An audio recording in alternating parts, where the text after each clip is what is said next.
Donc bonsoir, merci beaucoup d'avoir accepté l'invitation. Dans la série d'interviews de l'agenda théorique du Centre d'études sur le conflit et la cohésion sociale au Chili. Donc, comme je vous disais, le centre a pour mission l'étude des conflits sous diverses formes. Ce sont des questions évidemment plus que jamais d'actualité pour le Chili, dans le cadre des mouvements sociaux, etc. Et donc les thématiques que vous travaillez depuis très longtemps, comme la lutte des classes, la société managériale, la souffrance au travail, sont plus que jamais d'actualité dans le contexte chilien. Et donc merci au nom de COES d'avoir participé et pour votre disposition ce soir. Et donc pour commencer, on voudrait d'abord savoir si vous pouviez nous faire une présentation du concept de sociologie clinique que vous avez développé depuis la fin des années 70 et savoir plus ou moins quel est cet objet d'étude, la méthodologie, d'où elle provient et les traditions qui s'intègrent dans ce concept. Premièrement. Vaste question, parce qu'effectivement, je travaille depuis maintenant beaucoup d'années, et pas tout seul, avec d'autres, sur l'idée d'introduire la démarche clinique dans le champ de la sociologie, sachant qu'il y a une tension forte entre la démarche clinique, qui est souvent assimilée à la psychologie, ou d'abord à la médecine, ensuite à la psychologie, et donc à l'idée de soins, à l'idée de maladie, et puis la sociologie qui s'est construite d'abord contre la psychologie.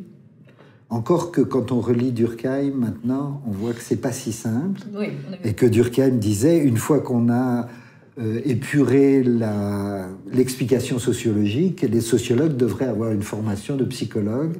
Et il était tout à fait partisan de cette pluridisciplinarité-là. Donc, plus récemment, la sociologie clinique, elle est née dans la filiation, je dirais, d'une part de la psychosociologie française, qui a eu une influence américaine, mais qui a pris une spécificité par rapport à la psychosociologie américaine, et qui est une psychosociologie clinique et critique. Et en particulier avec des gens comme Max Pagès, qui a fondé le laboratoire de changement social, et dont j'ai pris la suite, et qui était dans une optique très pluridisciplinaire, et très clinique et très critique.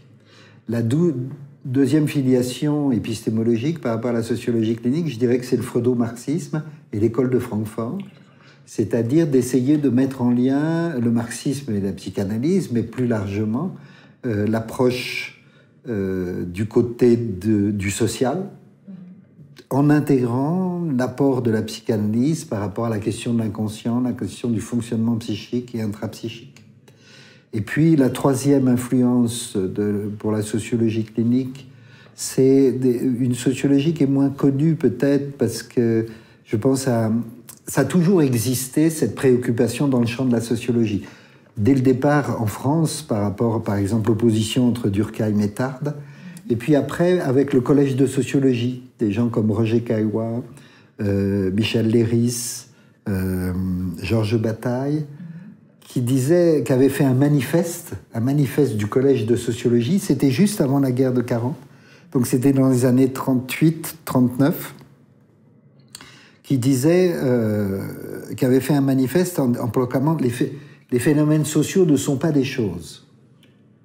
Ça voulait dire quoi? Ça voulait dire qu'ils prenaient leur distance, non pas forcément par rapport à Durkheim, qui avait dit il faut expliquer les phénomènes sociaux comme des choses. Donc, pour Durkheim, c'était donner un statut scientifique à l'explication sociologique. Ça a toujours été la préoccupation de Durkheim. Qui était sa préoccupation essentielle. Mais en même temps, du coup, ça fait basculer beaucoup de sociologues du côté du modèle des sciences dures, de l'explication causale, de l'objectivisme et de la confusion entre objectivité et objectivisme. Par exemple, moi je dis toujours à mes étudiants, pour introduire la recherche en sociologie clinique, que l'objectivité, ce n'est pas d'éliminer la subjectivité dans la recherche, et de faire comme si on pouvait avoir l'objectivité en utilisant, par exemple, en traduisant les phénomènes sociaux en statistiques et en indicateurs de mesure, et qu'à partir du moment où on s'appuyait sur les mathématiques, forcément on était objectif. Non, dans les sciences humaines, à partir du moment où l'objet des sciences humaines, c'est l'homme en société, l'homme en situation, la véritable objectivité, c'est de comprendre comment ma subjectivité comme chercheur intervient dans les processus de production de la connaissance. Et ça, c'est évidemment une coupure épistémologique majeure entre ceux qui se réfèrent au modèle des sciences dures et ceux qui pensent que les sciences sociales doivent construire leur propre épistémologie. Alors, pour essayer de définir autrement l'objet de la sociologie clinique, je dirais c'est la dimension existentielle des rapports sociaux. C'est-à-dire analyser les rapports sociaux, mais aussi à partir de la façon dont ils sont vécus par ceux qui les construisent, ceux qui les subissent, ceux qui les agissent. Remplacer peut-être plus le sujet. D'où, je vais y venir, mais avant, j'aime bien cette phrase de Henri Lefebvre. Henri Lefebvre était le fondateur du département de sociologie de l'université de Nanterre en mai 68, qui a eu un rôle tout à fait important en France par rapport aux événements de mai 68. Il disait « Méfiez-vous du double piège du vécu sans concept et du concept sans vie ». Donc je dirais, la sociologie clinique s'intéresse beaucoup à cette articulation entre le concept, c'est-à-dire la façon dont on le pense, et la vie, c'est-à-dire la façon dont les phénomènes sociaux sont éprouvés, donc d'une ouverture sur la dimension émotionnelle, affective, subjective des phénomènes sociaux, c'est-à-dire toute cette dimension existentielle, comment je vis. Et pour moi, il y a une double validation dans les recherches qu'on peut faire, une validation classique de la sociologie, c'est-à-dire comment la communauté scientifique reçoit les hypothèses qu'on peut produire et les met en discussion, et la controverse scientifique. Mais aussi, l'autre validation, c'est quand... Moi, ma plus grande satisfaction comme sociologue, c'est quand les gens qui vivent la lutte des places, la névrose de classe, la honte, etc., la souffrance au travail, me disent, à moi, sociologue, que ce que j'ai pu écrire ou ce que j'ai pu dire sur le phénomène social en question les aide à vivre. Et ça, c'est qu'il y a une rétroalimentation. Voilà, exactement, une réappropriation du travail des chercheurs par les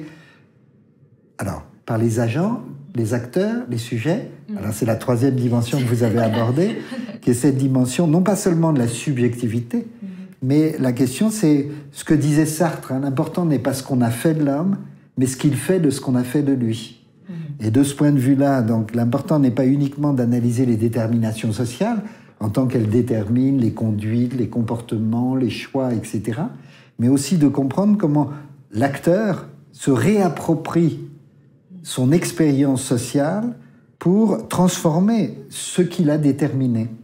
D'où l'intérêt pour une méthodologie clinique, qui renvoie aussi par exemple à la psychanalyse ou par exemple à d'autres approches cliniques en psychologie ou en anthropologie, ou par exemple la question des récits de vie, c'est-à-dire dans le récit que je fais de ma propre expérience et de ma vie, non seulement je raconte ce qui s'est passé, mais je modifie ce qui s'est passé, c'est-à-dire le travail sur ma propre expérience et mon rapport au monde change mon rapport au monde. Et c'est là que le sujet advient. Comme le dit très bien Judith Butler, si le sujet advient, c'est parce qu'il y a assujettissement. C'est-à-dire, c'est bien, d'où l'hypothèse, une des hypothèses sur lesquelles j'ai beaucoup travaillé, dans les groupes d'implication et de recherche, qui sont un des aspects de la méthodologie clinique en sociologie, qui est l'hypothèse, l'individu est le produit d'une histoire dont il cherche à devenir le sujet. Qui indique bien, à la fois, on considère bien que l'individu est le produit d'une histoire, d'une histoire familiale, d'une histoire sociale, on y reviendra sans doute, d'une histoire politique, mais en même temps, dont il cherche à devenir le sujet, c'est-à-dire, qu'est-ce que je fais de ce qu'on a fait de moi? Qu'est-ce que le sujet, fait de son histoire? Donc il y a une dimension créatrice dans le processus. Alors, moi j'aime bien cette formulation de créatrice. On pourrait dire aussi émancipatrice, du côté de l'école de Francfort. Bien sûr. C'est-à-dire que... Et on pourrait dire aussi que thérapeutique, mais pas... Donc c'est pas un travail thérapeutique, mais c'est l'aspect de la clinique qui accompagne les gens dans ce processus d'essayer de mieux comprendre en quoi ils sont le produit d'une histoire et de les accompagner pour en faire quelque chose qui soit moins dans le conflit, toujours dans la contradiction, parce qu'on ne résout pas les contradictions, mais que ces contradictions ne débouchent pas pour eux sur des impasses, des inhibitions jusqu'à la névrose. Quand j'ai parlé de la névrose de classe, c'est par rapport aux conflits vécus par les gens qui changent de classe sociale.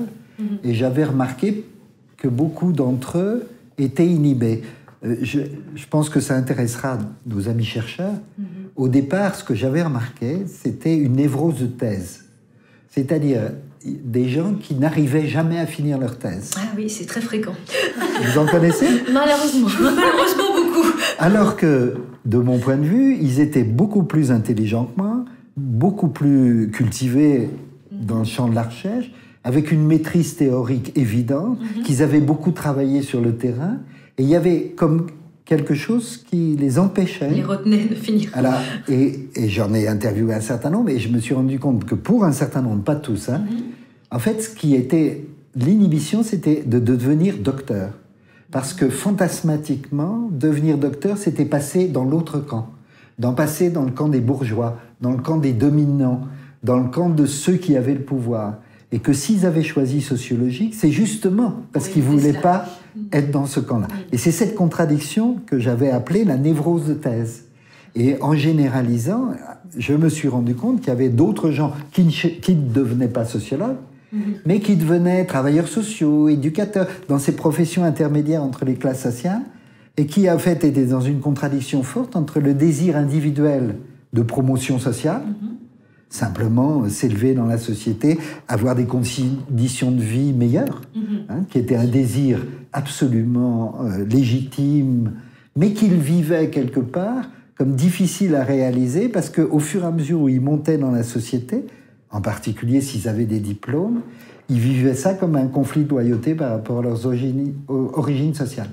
Et donc c'est là où est née pour moi la sociologie clinique, c'est-à-dire un regard de sociologue sur un conflit que je ne pouvais pas assimiler uniquement à un conflit psychologique ou inconscient, de loyauté par rapport à son père, sa mère, de conflits oedipiens ou autres, de rivalité, ou même le meurtre symbolique de dépasser son père. Tout ça était là, mais en même temps, c'était insuffisant pour comprendre, parce qu'il fallait articuler la dimension psychique sur la dimension du conflit social en termes de classe sociale, en termes de processus d'invalidation, de domination, etc. C'est à la même époque, Bourdieu venait d'écrire Les Héritiers, commençait à travailler sur le sens pratique et la distinction. Ouais. Ça s'insère dans tout un contexte aussi historique. Et de remettre le conflit dans son contexte historique, dans son contexte social. C'est-à-dire avoir une vraie posture sociologique par rapport à ça, mais ouverte sur la dimension plus inconsciente. Et c'est ce nœud socio-psychique que j'ai appelé, c'était une métaphore, mais c'est devenu presque un concept, la névrose de classe. La névrose de classe. Donc justement... Oui, on voudrait continuer de parler sur la névrose de classe, parce que je pense que la méthodologie que tu as fait pendant ces travaux-là et que tu as travaillé, ça a été un apport pour les sciences sociales. Donc on voulait, si tu pouvais... creuser un peu ce concept-là. Alors, donc je travaillais à l'époque avec deux collègues sociologues, Michel Bonetti et Jean Fraise, et on avait une préoccupation, c'est de se dire comment méthodologiquement on peut aborder cette question à l'articulation entre l'histoire personnelle, l'histoire familiale, l'histoire sociale, pour comprendre ce type de conflit. Et on a créé un dispositif méthodologique qu'on a appelé à l'époque roman familial et trajectoire sociale. Et la première appellation, c'était contradiction existentielle, contradiction sociale. Ah oui, très sartrien.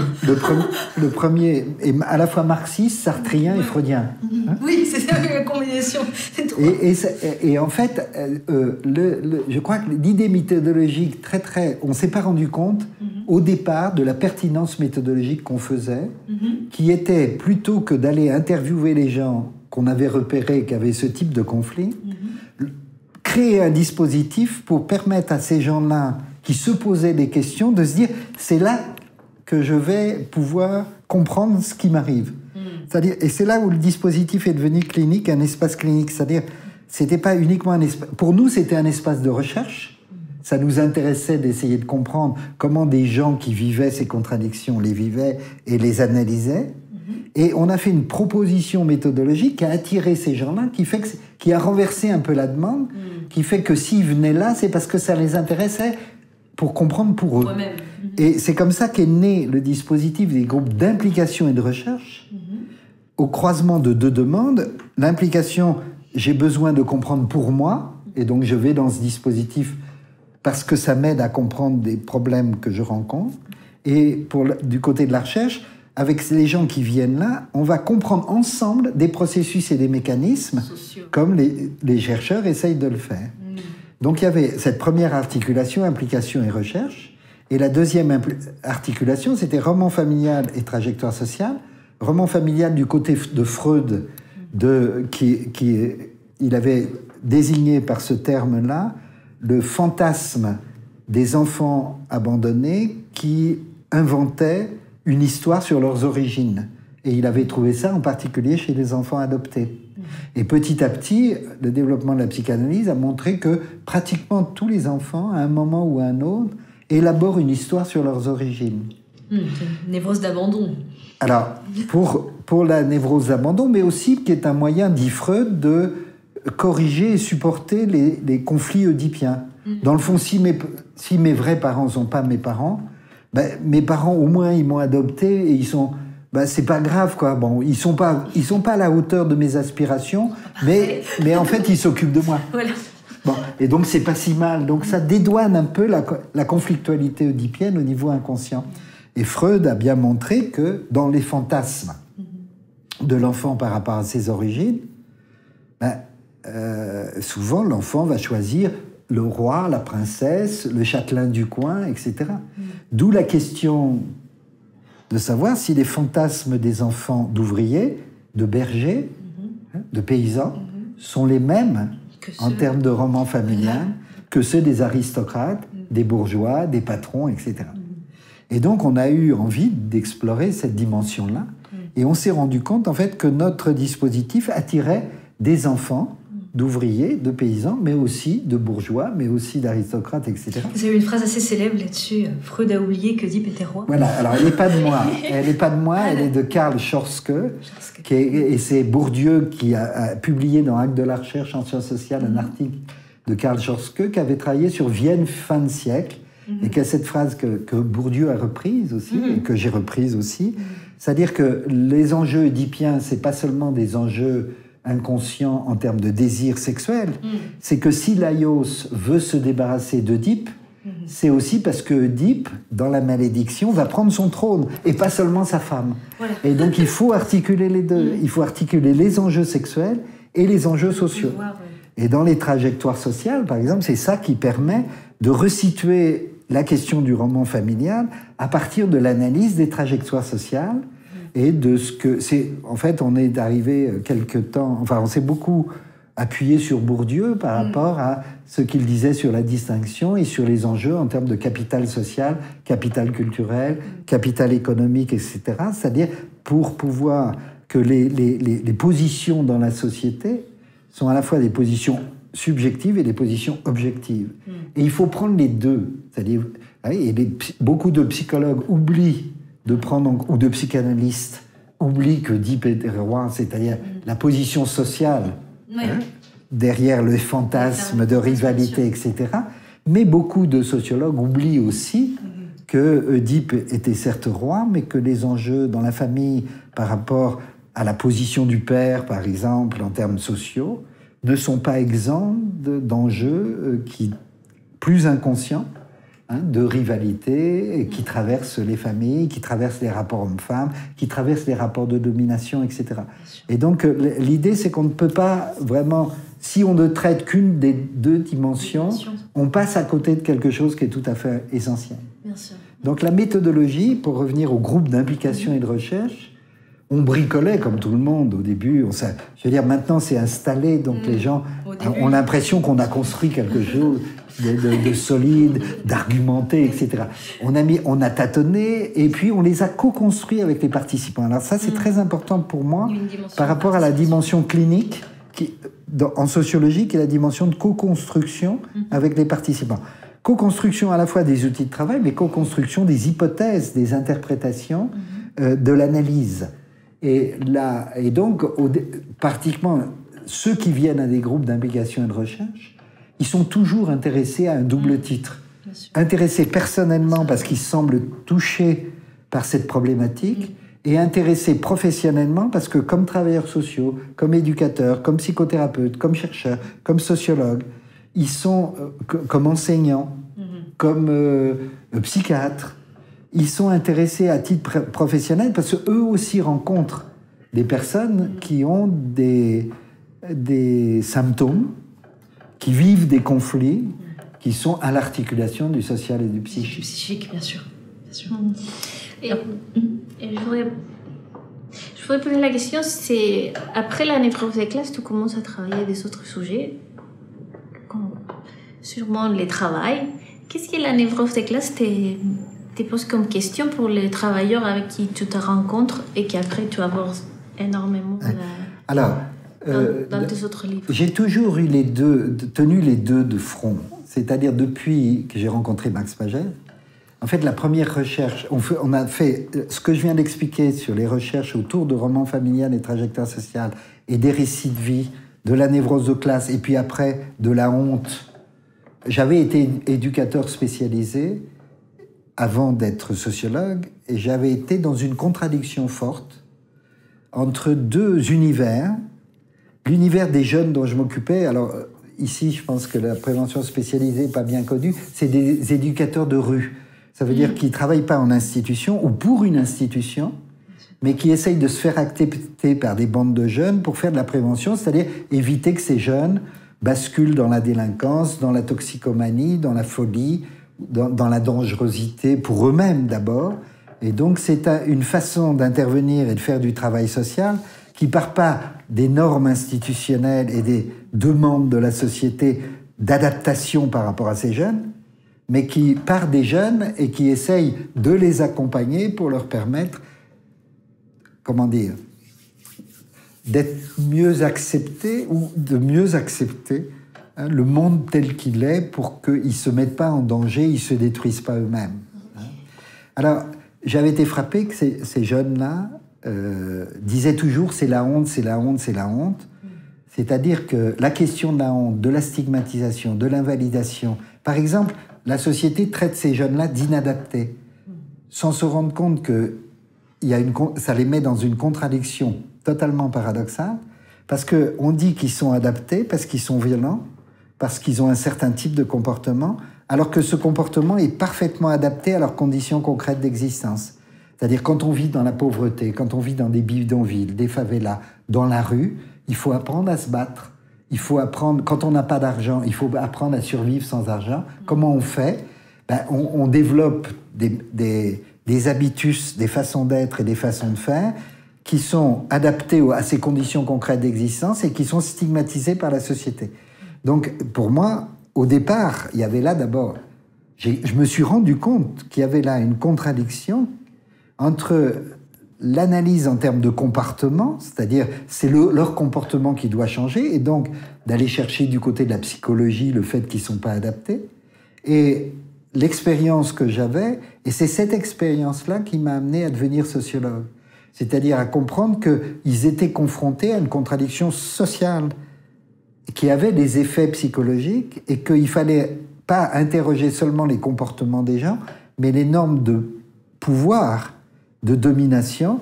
Je ne connaissais pas à ce moment-là le concept de violence symbolique de Bourdieu, d'abord parce qu'il ne l'avait pas encore élaboré, et ensuite parce que je n'étais pas sociologue. Et alors, je travaillais une partie dans cette optique-là, sur le terrain. C'est ça qui va vraiment, pour moi, construire cette sociologie clinique. Et en même temps, il se trouve que j'avais fait une trajectoire scolaire un peu tordue. C'était les années 68. J'avais fait du droit et j'avais fait un doctorat de sciences des organisations dans une université Dauphine, qui était une université prestigieuse dans certains milieux à l'époque. Et donc, comme j'avais cette double position d'éducateur de rue, mais à l'époque, c'était pas professionnalisé, donc j'avais pas de diplôme d'éducateur. Comme ici au Chili, n'a pas de... Et d'être docteur, j'étais docteur très jeune, j'avais 24 ans à l'époque, ce qui était tout à fait surprenant, mais c'était lié à 68, je vais pas tout vous raconter maintenant. j'ai été appelé par la direction de la prévision du ministère des Finances et la direction de l'action sociale, qui était tenue par un inspecteur des finances un peu éclairé à l'époque, qui voulait appliquer les méthodologies de rationalisation des choix budgétaires sur la prévention des inadaptations sociales. Alors là, les gens vont dire, mais de quoi il parle? De quoi parle-t-il? Alors, en 2 mots, cet homme voulait en fait se donner des arguments dans l'administration et dans la politique auprès des préfets pour défendre ce type d'action de prévention spécialisée. Et comme il était inspecteur des finances, c'est-à-dire le top du top de l'administration française, qui était passé par l'ENA, l'École nationale d'administration, etc., il savait qu'il fallait qu'il ait des arguments financiers. Et à l'époque, il y avait un jeune ministre des Finances, Giscard d'Estaing, qui va devenir président de la République, qui voulait moderniser l'État. Et donc, c'est les premières réformes managériales de l'État. Il a développé dans tous les ministères une nouvelle méthodologie qui venait des États-Unis, le Planning, Programming, Budgeting System, qui va être exactement ces outils de gestion qui vont se développer avec le néolibéralisme, qui sont des études coût-avantage et coût-efficacité pour éclairer la décision publique. Et donc j'ai très tôt été confronté à l'émergence de ces nouvelles méthodes managériales qui vont se développer dans les nouvelles formes de gouvernance pour éclairer la décision publique à partir d'indicateurs quantitatifs. Et donc le jour, je travaillais avec des polytechniciens, c'est-à-dire le top du top de l'administration française, pour traduire l'ensemble des actions publiques en indicateurs chiffrés, c'est-à-dire les mesures pour l'enfance, la psychiatrie, la prison, la justice, l'enfance en danger, tous les dispositifs d'action publique, on les traduisait en termes financiers pour pouvoir comparer à la fois le coût que ça représentait. Et donc, quand tu avais un enfant, un jeune qui était pris en prison, combien ça coûte? Qui était pris en hôpital psychiatrique, combien ça coûte? Qui était pris sur les mesures d'enfants en danger, combien ça coûte? Pour essayer de calculer les coûts et les avantages de la prévention spécialisée par rapport à d'autres formes d'action publique. Donc, d'un côté, j'avais les chiffres et cette approche-là méthodologique objectivante, positiviste, fonctionnaliste. Et de l'autre côté, j'avais mon expérience de terrain. Donc, le jour, j'étais là, et la nuit, j'étais avec les jeunes, et c'était comme si on parlait de la même chose, alors que, et à l'évidence, on était dans 2 univers sociaux totalement séparés l'un de l'autre, dont l'un prétendait s'occuper de l'autre, et dont l'autre était complètement indifférent et totalement... Et ça, donc, c'est là, le registre existentiel, il est là. Le registre, alors comment l'appeler? Est-ce que c'est théorique, épistémologique, politique, idéologique? C'est un imaginaire social totalement leurrant, dirait Eugène Henriquez, c'est-à-dire la construction artificielle d'une réalité pour pouvoir agir sur cette réalité. Sauf que cette construction imaginaire de la réalité, c'est aussi la réalité. Parce que c'était ça la politique. C'était ça aussi qui produisait des discours, par exemple, de qualifier ces jeunes d'inadaptés, de prédélinquants. C'est-à-dire d'assimiler une prédestination sociale sur le devenir de ces jeunes, etc.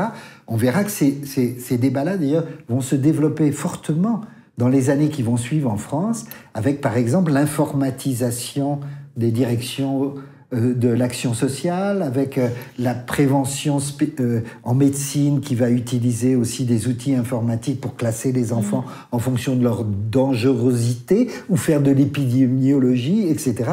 Et qui va donner lieu, alors ça, à 2 choses. Pour moi, au fait que je devienne sociologue pour pas devenir schizophrène. Bien sûr, c'est là oui. C'est-à-dire de comprendre comment la société est faite, alors qu'il y a des mondes si différents qui ont des approches des problèmes aussi différentes. Donc je deviens vraiment sociologue pour comprendre la contradiction dans laquelle je me suis retrouvé à ce moment-là, mais qui était d'abord une contradiction personnelle, une expérience liée à une expérience, avant de venir ce qui va être la base, je pense, de ma formation théorique, c'est-à-dire j'ai besoin de comprendre à la fois ça, et aussi la contradiction entre les deux. Bien sûr.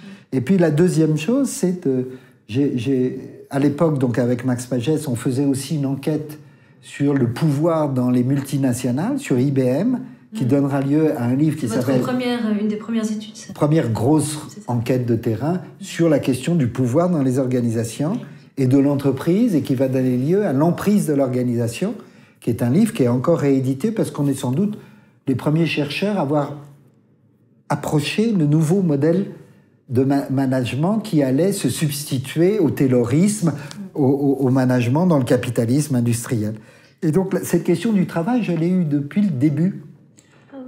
Mais en fait, c'était deux univers un peu séparés. Il y avait la filière, l'emprise de l'organisation, le coût de l'excellence, et après la société malade de la gestion et travail, les raisons de la colère, et aujourd'hui le capitalisme paradoxant, qui était une partie, je dirais la partie des organisations, de l'entreprise, du management, du pouvoir managérial, de la critique de la gestion.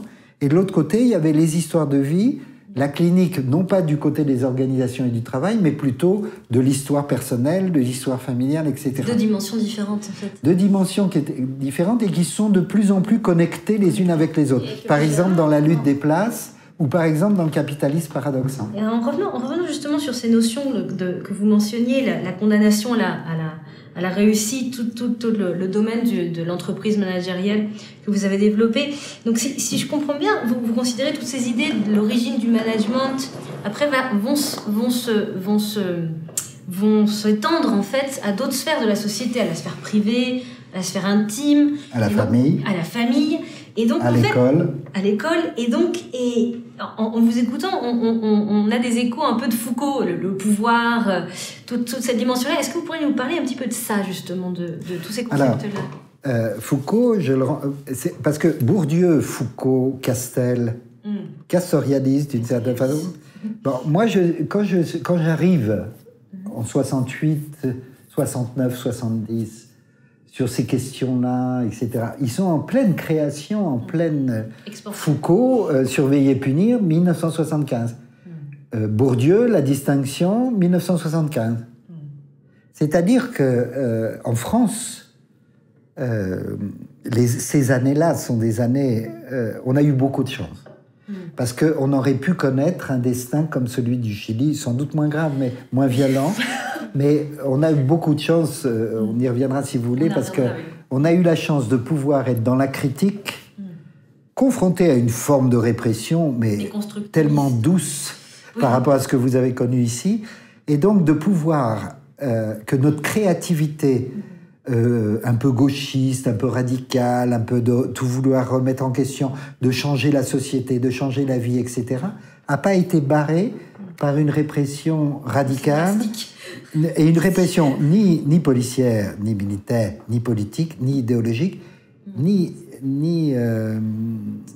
épistémologique non plus, je dirais, parce qu'on était dans un contexte. D'ailleurs, c'est là où la pensée française et ces auteurs-là ont eu une notoriété, parce que tout d'un coup, on pouvait se permettre de repenser toutes les frontières disciplinaires, toutes les frontières épistémologiques, et surtout de remettre en question ce qui a été au cœur des tensions à la fois intellectuelles, idéologiques et politiques jusque dans ces années-là, qui est le freudo-marxisme et surtout le marxisme. C'est-à-dire on pouvait se permettre... Alors, et dans ces années-là, il y avait... Moi, j'ai connu la violence politique du fait que de ces groupes marxistes. Alors, il y avait les maoïstes, les léninistes, les trotskistes, etc., qui étaient entre eux d'une violence forte, qui interdisait la parole sur celui qui n'était pas dans la ligne. Et en psychanalyse, c'était pas loin non plus, moins violent, mais entre les lacanistes, les freudiens orthodoxes, etc. Donc la pensée était quand même corsetée par la politique, l'idéologie, etc., et le fait de choisir son camp. Et moi, j'ai la chance que j'ai eue de rencontrer Max Pagès et de rencontrer le pluralisme causal, la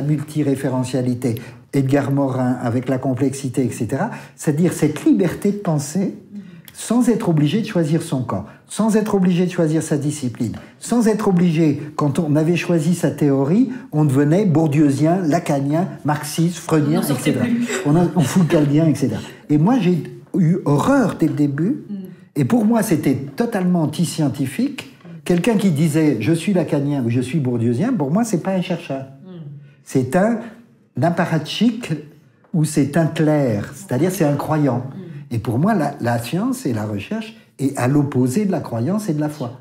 Bon. C'est-à-dire que c'est pas que si on veut vraiment interroger les phénomènes sociaux, si on veut interroger les comportements individuels, il ne faut pas croire à une théorie. Il faut voir si cette théorie, elle apprend des choses ou pas. Non. Et surtout pas s'enfermer dans cette théorie. Alors ça, c'est très important par rapport à les débats et les controverses.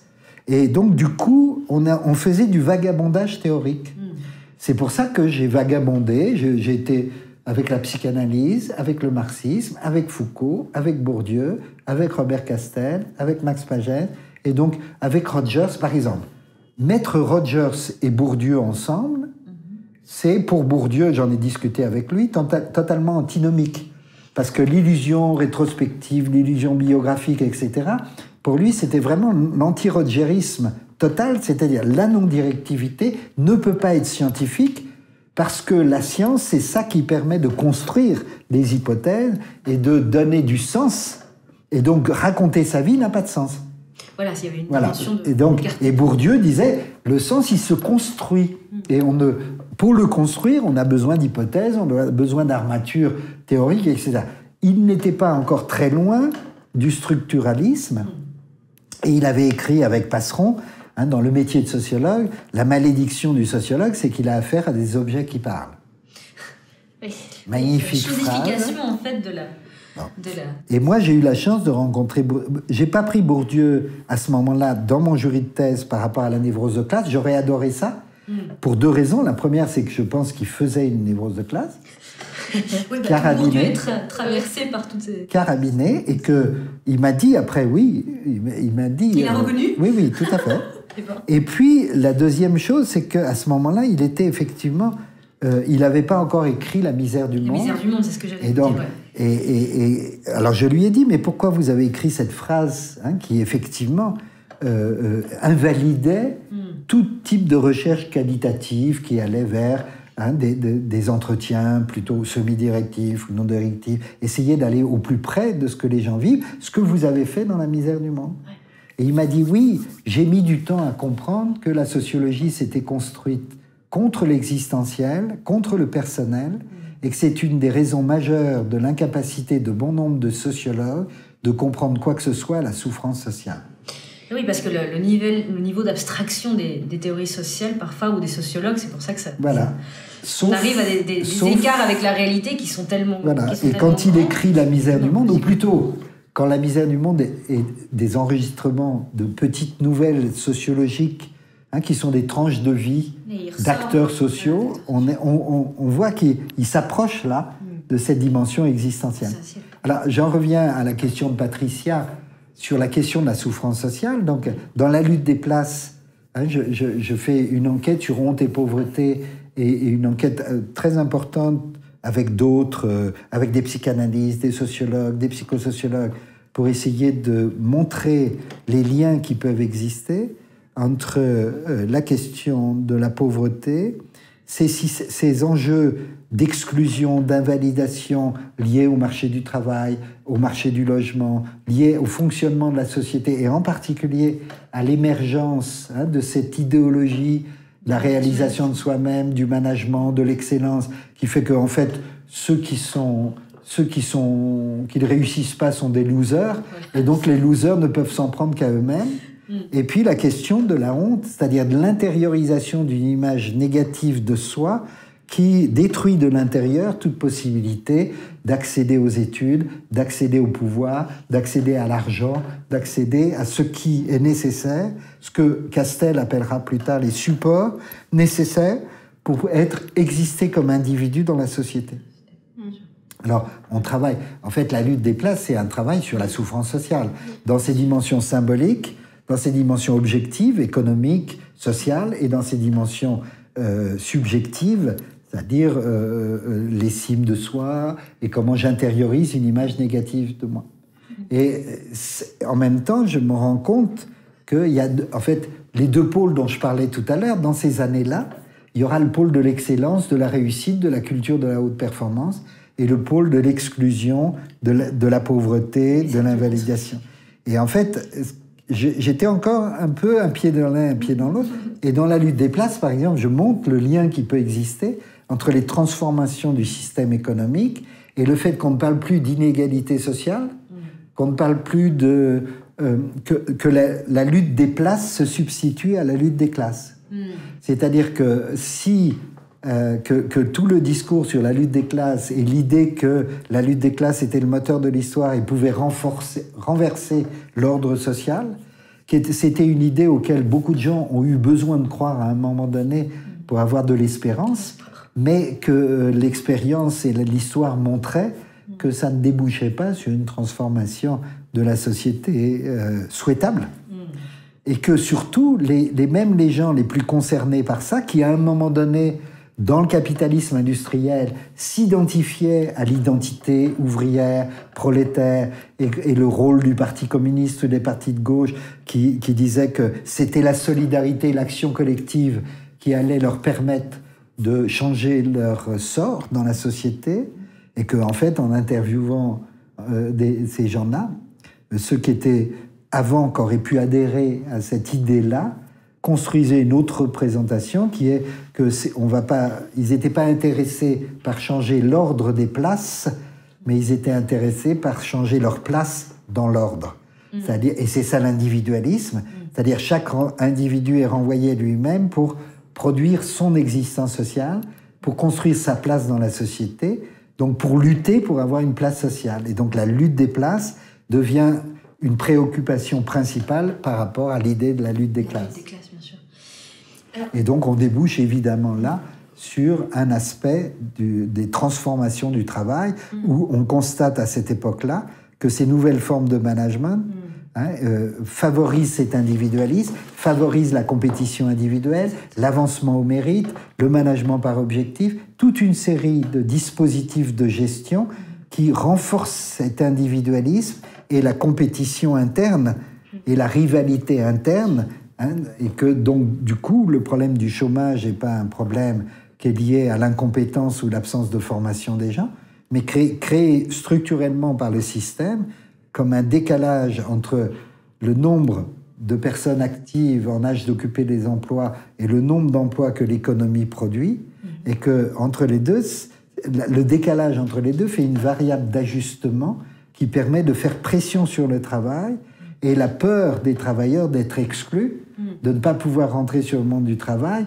au lieu que ça se traduise par une critique du système, ça se traduit par l'intériorisation d'une image négative de soi, comme si le chômeur devenait responsable du chômage. Et on retrouve là l'explication toujours du début, et le fait que je suis vraiment de plus en plus sociologue, c'est-à-dire il faut d'abord avoir cette explication sociologique si on veut faire de la bonne psychologie, sinon on risque de psychologiser le problème social et de dire qu'effectivement c'est le chômeur le problème et non pas le chômage. Ça, c'est la société du management. Voilà.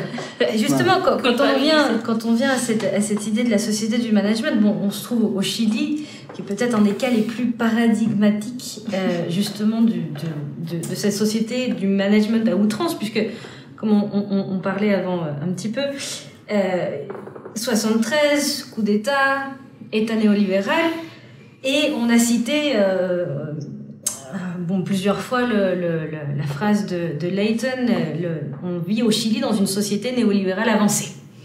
Et donc, justement, quand on parle du problème managérial et vous le décrivez comme une idéologie de la gestion, tout ça, et quels sont les paradoxes et en quel sens est-ce que ces paradoxes-là vont être une source de stress et de mal-être au travail, au niveau justement de la psychologie, de la sociologie clinique? Comment est-ce que vous l'articulez? Parce que ici au Chili, on a des exemples justement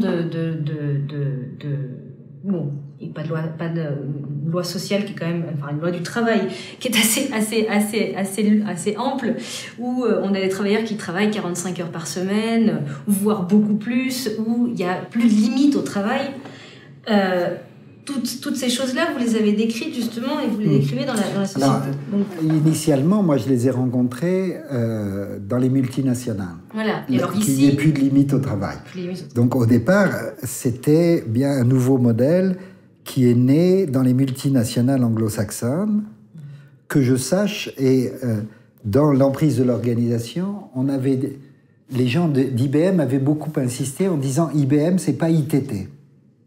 ITT, International Telegraph Telephone, c'était l'entreprise américaine qui était en permanence visée par le fait qu'elle avait été impliquée dans le coup d'État ici au Chili en 1973. Et que l'implication des Américains, mais pas seulement des Américains, des entreprises américaines, pour aller soutenir ce qui va être le choc que Milton Friedman et Pinochet ont donné à l'économie chilienne en appliquant massivement, en disant l'économie chilienne est malade, elle est malade en fait de trop de régulation, trop d'intervention de l'État, etc. Donc on va appliquer massivement l'idée l'idée phare du néolibéralisme. De départ du néolibéralisme, c'est-à-dire il faut le problème c'est l'État. Voilà. On enlève l'État. Pas la police, les militaires, mais les régulations. Et donc, on va appliquer ici les idées et les théories de Milton Friedman, mais aussi de Gary Becker, par exemple, par rapport aux théories du capital humain. C'est-à-dire, c'est à l'individu de développer ses potentialités, et c'est ça qui va lui permettre de réaliser le rêve américain qu'on va appliquer au Chili, c'est-à-dire du self-made man. Et moins il y a de normes, moins il y a de règlements, moins il y a d'assistance, et plus on va permettre aux individus méritants de se réaliser, comme moins il y a de règles par rapport au marché, et plus les entreprises seront dans la concurrence, et plus elles développeront l'excellence, et que le meilleur gagne. Voilà, il y a un prix très fort à payer là-dessus. Alors, nous, on a réalisé ça très très tôt dans le fonctionnement des managements ces nouvelles formes de management dans les multinationales. Et après avoir écrit l'emprise de l'organisation, l'avoir vu chez IBM, on s'est dit, on va aller le voir ailleurs. Et à l'époque, 2 consultants de McKinsey avaient écrit un livre qui s'appelait In Search of Excellence, et en français, Le prix de l'excellence.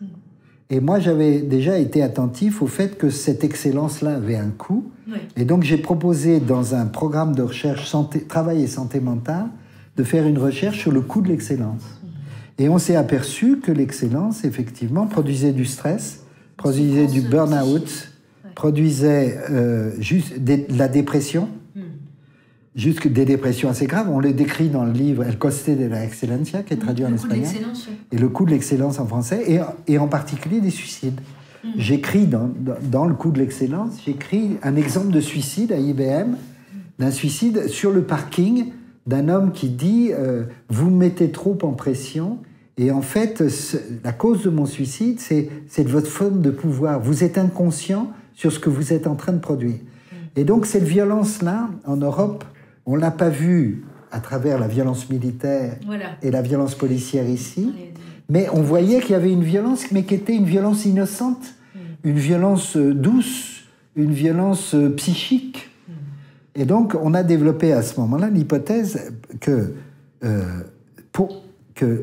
ces nouvelles formes de management ne fonctionnaient plus à l'imposition, à la répression, au commandement, à l'ordre, à une forme de pouvoir taylorien, hiérarchique, pyramidal, disciplinaire. Et c'est là que j'ai rencontré Foucault, c'est-à-dire qui avait formidablement décrit dans Surveiller et punir le pouvoir disciplinaire qu'on retrouve dans le taylorisme, et que Charlie Chaplin a formidablement mis en scène dans les temps modernes, et que le pouvoir se déplaçait. Il ne s'agissait pas plus, comme le disait Foucault, de rendre les corps utiles, dociles et productifs, mais de rendre la psyché utile, docile et productive. Et donc, on n'explique pas qu'après les coups d'État, on ne change pas. Alors, moi, je ne peux pas parler de la situation chilienne. Oui, bien sûr. Je ne peux dire que comment français. j'ai vu ça en France et comment ça s'est diffusé en France. Et pourquoi ça s'est diffusé en France?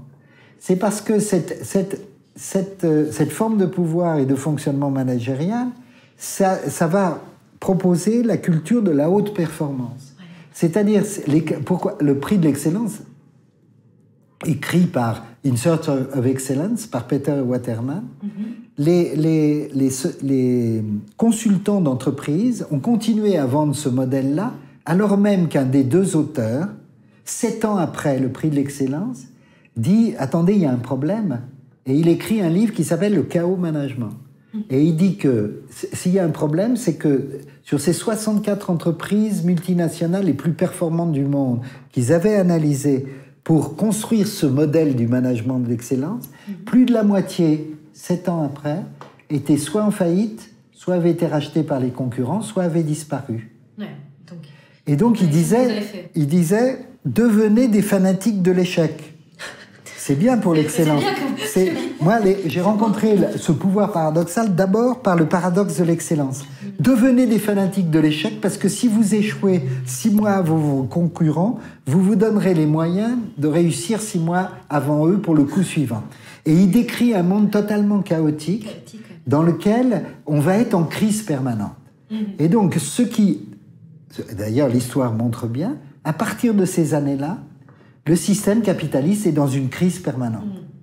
Et donc, les crises vont prendre des formes différentes. Nous, on n'a pas connu des crises comme celle qu'il y a eu au Chili, qui a donné lieu à cette dictature militaire et cette répression terrible. On a eu des crises qui étaient des crises politiques, mais surtout financières, des crises économiques. Et c'est là que va commencer, en particulier, la création d'un chômage structurel qui va mettre les politiques en crise dans une espèce de quête effrénée pour essayer de retrouver le plein emploi sans comprendre. Alors, c'est le paradoxe de la compétitivité.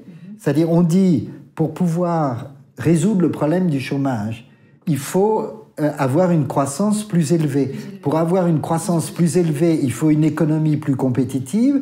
Et pour avoir une économie plus compétitive, il faut mettre en place ce nouveau, cette culture de la haute performance, travailler plus pour gagner plus, donc le lean manufacturing, la lean production, le management par objectif, l'avancement au mérite, etc. C'est-à-dire cette culture managériale et les outils de gestion qui viennent avec sont justifiés pour résoudre le problème de la crise qui est produit par ces mêmes outils. Et c'est là où ça devient complètement paradoxal. Oui, complètement érotique d'ailleurs. Alors, et c'est là où ce qu'on ajoute, je crois, à la compréhension des processus économiques et sociaux, c'est de montrer que s'il n'y a pas de critique de ce système-là, c'est parce que les gens intériorisent. Alors, le déplacement, cette nouvelle forme de management, produit un déplacement de la conflictualité du niveau social au niveau individuel, du niveau des mécanismes organisationnels et économiques au niveau des mécanismes psychiques et intrapsychiques.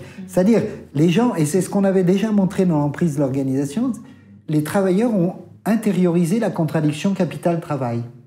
Donc elle ne se traduit plus par une lutte des classes entre ceux qui représentent les intérêts du capital et ceux qui représentent les intérêts du travail. Ça, c'est la vision marxiste et l'opposition en termes de classe.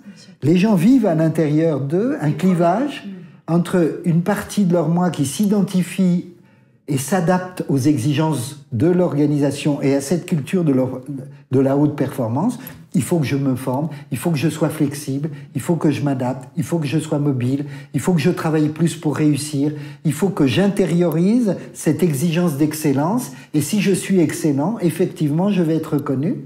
Et une autre partie d'eux, donc ça c'est le moi qui s'adapte aux exigences de l'organisation et du travail, et une autre partie d'eux qui dit mais ça n'a pas de sens de perdre sa vie à la gagner, ça n'a pas de sens de travailler 24 heures sur 24, ça n'a pas de sens d'être dans cette exigence du toujours plus, qu'il faut faire toujours plus avec moins, ça n'a pas de sens que plus je gagne du temps avec Internet, moins j'en ai. Et donc ils sont dans une situation d'injonction paradoxale, d'avoir à faire des choses qui sont complètement incompatibles l'une dans l'autre, et en même temps, ils n'ont pas d'issue C'est-à-dire, il y a une espèce de cycle, de spirale, qui fait qu'ils ne voient pas comment ils peuvent s'en sortir, parce qu'ils sont, d'un côté, obligés de s'adapter à la société telle qu'elle est pour pouvoir avoir du boulot, pour pouvoir avoir un logement, pour pouvoir créer une famille, pour pouvoir réaliser leurs aspirations de consommation, leurs désirs, etc. Et en même temps, ils voient qu'il y a quelque chose de destructeur s'ils acceptent ça. Donc, ils essayent de résister. Et on voit bien chez les jeunes, moi, je veux pas tuer, comme mes parents, perdre ma vie à la gagner. Je veux faire de l'art, je veux faire du sport, je veux faire de l'aventure, je veux faire le tour du monde et je vais essayer de trouver des alternatives. Sauf que dans le même moment, comme il y a eu la globalisation, il n'y a plus ailleurs qu'ici. C'est-à-dire qu'il n'y a plus de lieu, comme si on avait le choix.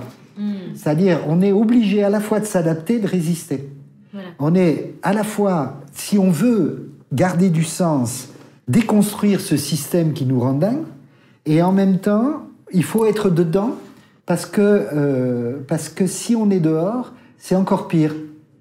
C'est-à-dire, c'est l'exclusion, c'est la marginalité, c'est la grande pauvreté, et c'est ces chômeurs. La stigmatisation. Je veux dire, est-ce que c'est mieux d'être un manager stressé ou un chômeur déprimé? Si l'alternative, c'est ça... et j'avais écrit un chapitre dans La lutte des places sur le manager et le RMiste. Le RMiste en France, c'est celui qui a encore la chance d'avoir un revenu minimum d'insertion. Voilà, alors qu'ici, il n'y en a même pas.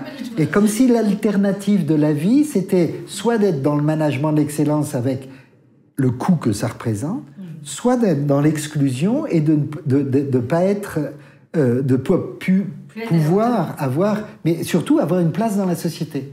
Et Patricia l'a magnifiquement analysé sur les conséquences du système éducatif ici, sur le fait que cette culture-là, cette alternative-là, soit je rentre dans l'excellence et à ce moment-là, il faut que je fasse des points, il faut que je m'aligne sur les indicateurs et les critères qui mesurent cette excellence, et en même temps, ça me tue parce que je peux pas adhérer à ça, parce que c'est pas ça qui va stimuler mon aspiration comme enseignant, parce que être enseignant, c'est pas transformer les étudiants et les élèves pour les adapter aux exigences du marché du travail.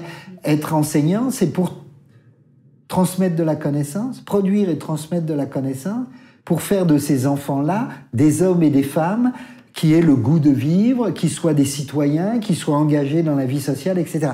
Or, je me rends compte qu'il y a vraiment une incompatibilité entre les deux. Or, on me demande les deux.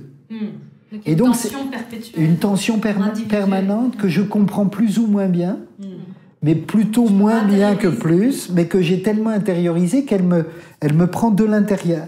Mais c'est un conflit psychique. Et donc, c'est un conflit intériorisé qui met les gens en difficulté. Alors, là où j'arrive dans mes recherches actuelles, c'est de montrer cette violence paradoxante, c'est-à-dire les sources de ces tensions que vivent les gens et qu'on retrouve d'abord au travail. Alors, j'ai analysé dans le champ de l'exclusion, puis après, pour montrer comment ces outils de gestion, comment ces sciences entre guillemets, de la gestion étaient une idéologie qui mettait en fait l'ensemble des individus, des travailleurs, des entreprises au service des objectifs du néolibéralisme, c'est-à-dire du capitalisme financier, c'est-à-dire ce que les anglo-saxons appellent la shareholder value, la valeur pour l'actionnaire, et donc du coup que la valeur travail, ce que les professionnels ont encore à l'intérieur d'eux, c'est-à-dire vouloir être un bon médecin, vouloir être un bon chercheur, vouloir être un bon enseignant, mais même aussi un bon flic,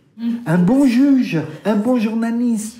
C'est-à-dire ce qui anime les valeurs professionnelles sont complètement détruites par cette idéologie managériale de la performance, de l'excellence, par ces outils d'évaluation qui réduisent cet amour du métier à des indicateurs, quantitatifs du nombre d'articles que vous avez écrits dans les revues classées AAA.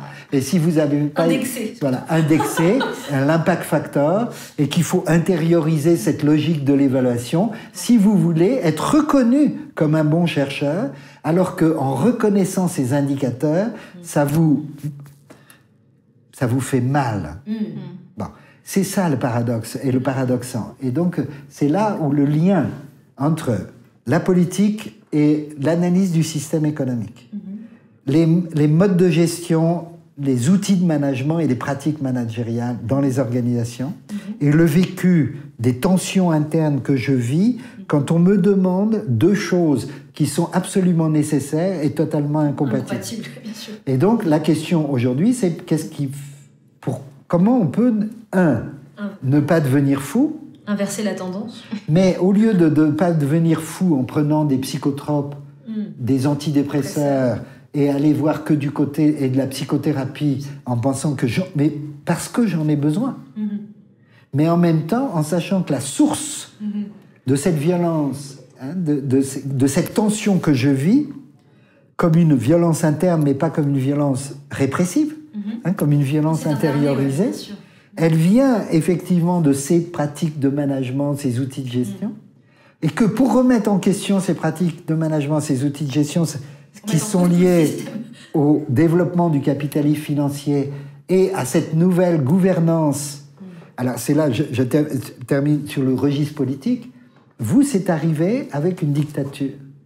Nous, c'est arrivé de façon totalement soft, invisible, clandestine, qui fait que même des organisations syndicales et des partis de gauche ont intériorisé la nécessité de devenir performants pour résoudre les problèmes sociaux. C'est-à-dire, ils n'ont pas vu. Alors, on ne l'a pas vécu comme une violence politique, dictatoriale. C'est arrivé dans une violence innocente, subtile, un peu clandestine. Les gens n'ont pas compris parce que même ils l'ont pas vu venir, mais même des gens authentiquement de gauche qui veulent défendre le travail, défendre les travailleurs, les citoyens, etc. disent oui, mais pour défendre ça, il faut bien mettre en place l'avancement au mérite parce que c'est juste, le management par objectif parce que c'est plus efficace, etc. Alors, pas seulement français, européenne, parce que la France est sans doute un des pays qui encore résiste le plus à cette méritocratie, qui est beaucoup plus protestante et de l'Europe du Nord que de l'Europe du Sud. Ceux qui résistent, c'est les Latins. Oui. Les Italiens, les Grecs, les Espagnols, le sud de la France, qui préfèrent le pastis et la pétanque. Alors pourquoi je dis ça ? Je dis ça parce que Ulrich Beck, qui vient de mourir, a fait un article formidable en français sur le thème de dire mais qu'est-ce que c'est que cette Europe du Nord qui nous impose un modèle alors qu'ils viennent tous pour pouvoir se payer des vacances pour venir dans le sud de la France et sur le bord de la Méditerranée. Et Ulrich Beck dit si les nazis avaient appris à jouer à la pétanque et à boire du pastis, ils n'auraient pas été nazis. Si Angela Merkel avait appris à jouer à la pétanque et à boire du pastis, elle n'imposerait pas aux Grecs ce modèle qu'il aimait. Bon.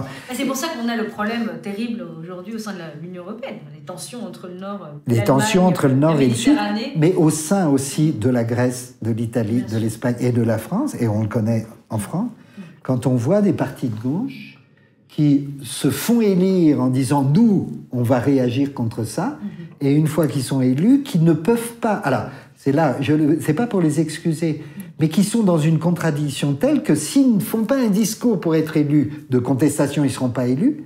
Mais une fois qu'ils sont élus, les tensions et les déterminations économiques et financières sont telles, et politiques du côté de l'Europe, qu'on voit bien. Et je dis que c'est pas facile, parce que si on sort de l'Europe, on n'est plus rien. Si on reste dans l'Europe, on n'est pas grand-chose. Voilà. Et on risque de plus être rien non plus. Et donc, c'est ça le paradoxe. Oui, donc par rapport justement à cette individualisation du travail, est-ce qu'il n'y aurait pas, et justement pour résoudre ces problèmes, ces tensions internes que vivent les gens, il ne faudrait pas revenir à une dimension collective du travail ? Une des plaintes et une des raisons majeures des risques psychosociaux, de la souffrance au travail, et des raisons pour lesquelles les gens tombent malades, c'est effectivement le délitement des collectifs. C'est-à-dire avant, quand les travailleurs étaient confrontés à des contradictions ou autres, c'est pas nouveau, ils en parlaient avec les collègues, il y avait la machine à café, il y avait le syndicat. Il y avait des espaces où on pouvait se rendre compte que si ça allait pas bien, c'était bien le système et pas soi. Aujourd'hui, l'individualisation, en particulier dans le champ du travail, mais cette compétition permanente avec les autres et cette intériorisation du fait que si je suis pas performant et excellent, je ne peux m'en prendre qu'à moi-même, fait que quand on va pas bien, on va pas voir les autres. Et c'est renforcé par un phénomène qu'on a étudié dans les multinationales en particulier, qui est que quand quelqu'un va pas bien au travail, il est mis en quarantaine parce qu'il renvoie aux autres ce qu'ils ont peur de devenir. Et donc, du coup, on préfère le mettre à l'écart parce qu'il fait peur, quoi. Et que l'angoisse... Il va contaminer tout le monde. Exactement. Et que l'angoisse est contagieuse. Bon. On l'a étudié au niveau des suicides au travail. Les gens qui se suicident, c'est souvent des gens qui ont été excellents, très performants. Donc, comme ils étaient plus performants que les autres, ils se sont fait un peu mettre à l'écart, qui fait que quand ils vont pas bien et qu'ils sont plus reconnus, etc., il y a une spirale. Au lieu que ce soit une spirale ascensionnelle, c'est une spirale et qui va très très vite et ils s'isolent. Ils s'isolent des autres. Alors,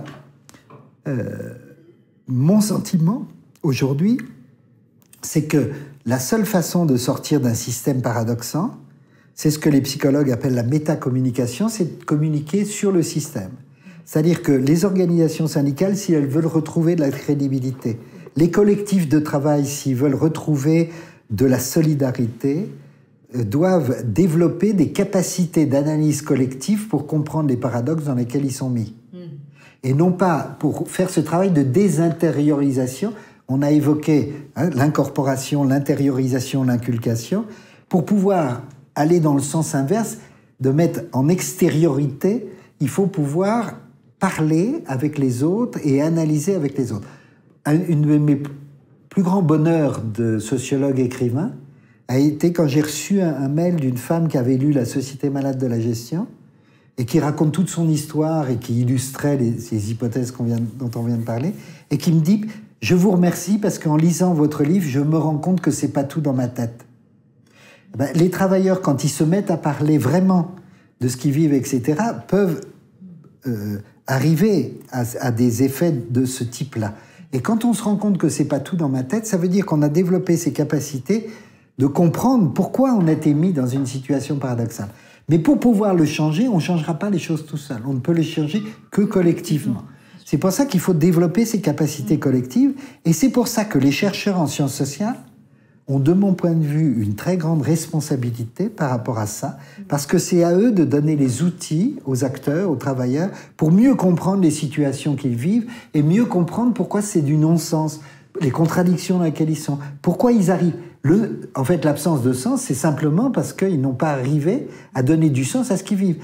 Et donc, c'est à nous de leur donner les éléments théoriques et pratiques pour pouvoir mieux comprendre les contradictions dans lesquelles ils sont. Moi, je travaille de plus en plus avec les organisations syndicales là-dessus pour savoir quel système de formation il faudrait qu'ils mettent en place pour les militants syndicaux. Parce que les militants syndicaux, c'est encore pire que les travailleurs, parce que c'est la double peine. Non seulement ils vivent les difficultés des autres travailleurs, mais en plus, comme militants syndicaux, ils ont intériorisé le fait qu'ils avaient une responsabilité pour protéger les travailleurs, défendre leurs intérêts. Or, ils voient bien qu'ils n'y arrivent plus. Et donc, ça les met en grande difficulté.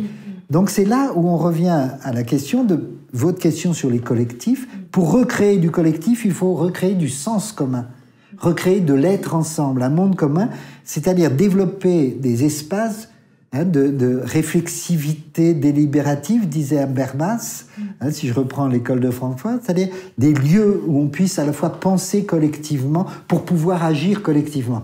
Alors, vous voyez le paradoxe, c'est que l'idéologie managériale, c'est ici, on n'a pas besoin d'actes, on n'a pas besoin de mots, on a besoin d'actes. Et les sciences de gestion se présentent comme des sciences de l'action. Et les sciences de l'action, elles réfléchissent plus, elles ne permettent plus de penser le monde. On fait pour ne pas agir. C'est-à-dire, c'est un mécanisme de défense, le passage à l'acte, pour lutter contre l'angoisse que ce monde produit, et que ce monde produit parce qu'on ne le pense plus. Tous les dirigeants pensent par procuration, c'est-à-dire ils payent des conseillers pour penser à leur place, parce qu'ils sont dans l'urgence et ils n'ont plus le temps de penser.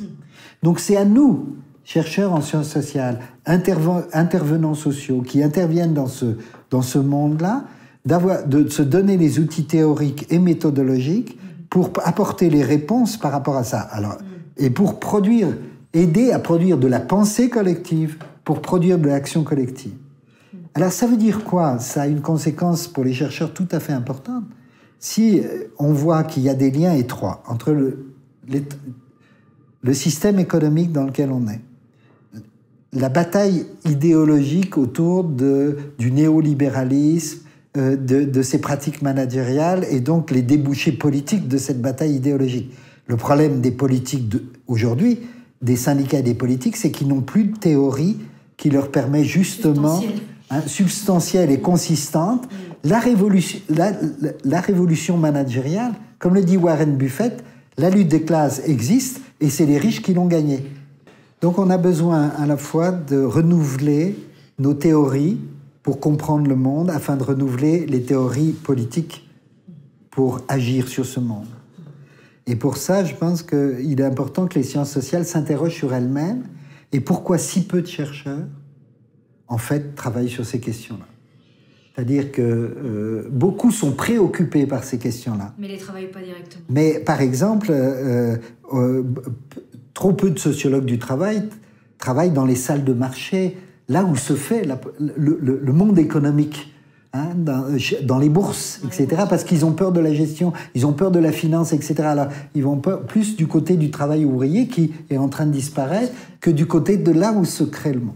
Mais surtout, si vous m'avez bien suivi dans mon analyse sur la production d'une société paradoxale, il faut mettre en rapport le niveau économique, macroéconomique, le niveau politique et sociologique des organisations du travail, etc., et le niveau psychologique du vécu et de l'intériorisation de cette conflictualité. La conflictualité, c'est déplacer du niveau social au niveau psychologique. Donc, pour dépsychologiser les réponses à cette conflictualité qui est vécue au niveau psychologique, il faut, par exemple, que les sociologues arrêtent d'être purement sociologues et les psychologues ou psychanalystes d'être purement psychanalystes et psychologues. Il faut aussi qu'ils aient moins peur du langage de la gestion, parce que si l'idéologie managériale a gagné, c'est parce que, en particulier, la déconstruction de cette idéologie que Luc Boltanski et Cappiello a fait, que j'ai fait avec Nicole Aubert dans le coup de l'excellence et dans la Société malade de la gestion, etc.